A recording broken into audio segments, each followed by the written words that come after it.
Welcome to this explainer. Today, we're unpacking a truly fascinating and, honestly, absolutely critical piece of architecture.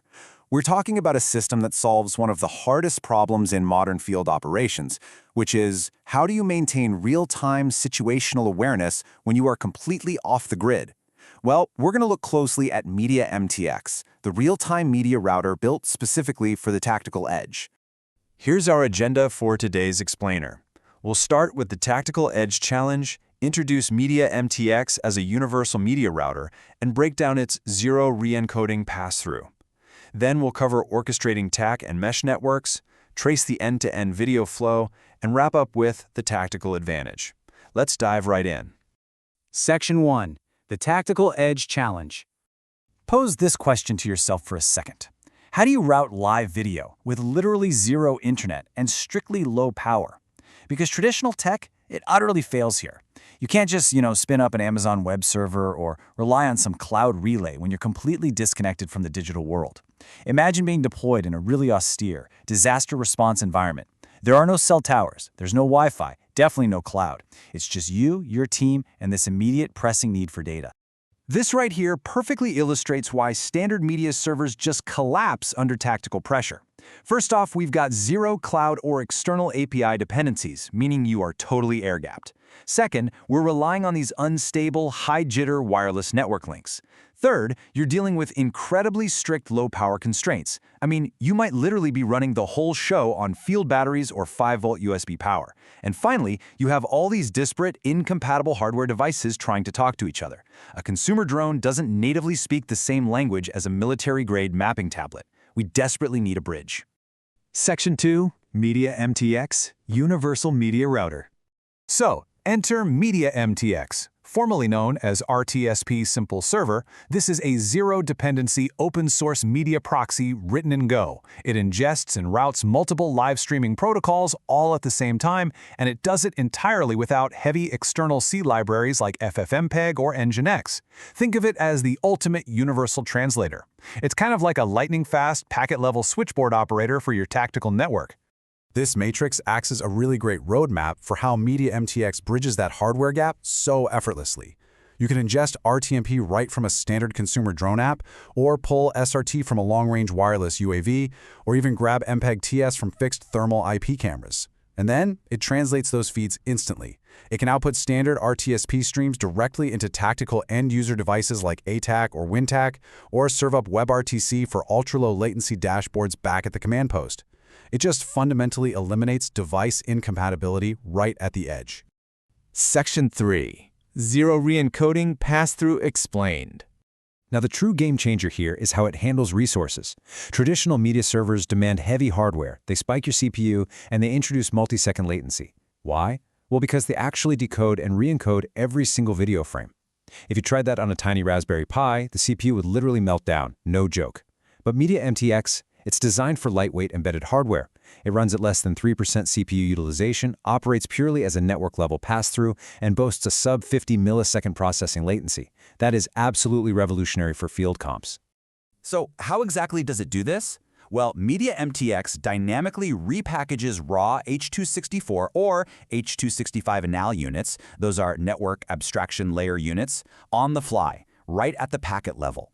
It never even bothers opening up the actual video image to look at the pixels. It just takes the raw network packets, strips the old shipping protocol label off, slaps a new one on, say changing it from an RTMP container to an RTSP container, and sends it on its way immediately. That zero-reencoding pass-through, that's the secret sauce right there. Section 4. Orchestrating ATAK and mesh. Okay, to make tactical video truly useful, operators need to see it anchored to a real map. Enter cursor on target, or COT. These are XML-based messages that broadcast situational awareness data. We're talking user positions, emergency alerts, tactical overlays, and crucially, live video feed map coordinates. This is the exact mechanism that puts a little drone icon on a soldier's digital map tablet, tying that video stream directly to a physical, real-world geographical location. Take a look at this quote from the source material. OpenTAKServer serves as the metadata orchestrator. It distributes XML payload declarations that instruct ATAK clients on where and how to connect to a stream. Simply put, OpenTAKServer is handling the where, the map coordinates, the feed directories, the metadata. MediaMTX, meanwhile, is handling the what, the heavy, high-bandwidth video routing. And they operate side by side just beautifully.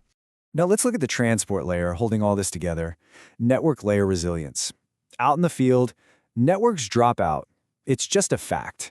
That's why the system relies on batman-adv, which acts as this transparent Layer 2 mesh switch. It treats all nodes and devices like they're on the exact same local network broadcast domain. That completely eliminates subnet routing friction. So if a physical Wi-Fi link breaks, batman-adv instantly reroutes around the failure through adjacent nodes. Combine that with the SRT protocol on ingest, which constantly retrieves dropped packets over UDP, and you ensure incredibly smooth video, despite all the burst loss, jitter, and signal fluctuation that comes with tactical movement. Section 5. End-to-end video flow. Let's trace this exact lifecycle, step by step. Step 1. Ingest. A recon drone streams video over Wi-Fi directly to the MediaMTX node hosted on a Raspberry Pi. Step 2. Routing. MediaMTX instantly intercepts those packets and translates them into RTSP and WebRTC. Step 3. Broadcast. Simultaneously, OpenTAKServer generates a COT marker and links that video URL to the drone's position. Step 4. Transport. That marker metadata broadcasts across the self-healing mesh network. Step 5. Display. An operator sees the drone icon on their ATAK map, taps it, and requests that RTSP stream directly from MediaMTX. And finally, Step 6. Fan out. MediaMTX multiplexes that single incoming drone feed, delivering separate streams to multiple operators concurrently. This prevents the drone from having to send duplicate streams and crashing the wireless link. It is an absolute masterpiece of workflow efficiency. Section 6. The tactical advantage. 3%. I mean, that number is frankly unbelievable. Thanks to Go's asynchronous I/O and that network-level pass-through we talked about, MediaMTX consumes less than 3% of the CPU on an embedded Raspberry Pi 4 or 5 during active stream routing. It uses only 15 to 30 megabytes of RAM. It leaves virtually all the computing power free for the OpenTAKServer and the mesh routing to do their jobs. And this brilliantly sums up our final mission takeaways. We achieve an ultra-low resource footprint on hardware that can run off standard field batteries. We get true zero-cloud air-gapped operation requiring exactly zero internet access. We gain universal device compatibility, seamlessly bridging consumer tech with military-grade mapping. We slash end-to-end latency down to a blistering 100 to 300 milliseconds. And, for sure, we maintain high reliability over lossy networks by pairing that self-healing mesh with robust SRT ingest. So the crucial point we've established today is this. By offloading video protocol translation and multiplexing to MediaMTX, you take a simple, inexpensive Raspberry Pi and you turn it into a centralized, highly resilient edge video relay. This entire architecture guarantees that tactical teams maintain uninterrupted command, control, communications, and intelligence over ad hoc networks, no matter how austere the environment gets. We'll leave you with this final thought to process. If autonomous edge networking can conquer these extreme constraints, operating without the cloud, without high power, and without standard infrastructure, what limits actually remain for the future of tactical communication? The edge is no longer the limit, it's the starting line. Thanks for joining this explainer, and keep questioning the limits of what's possible out there.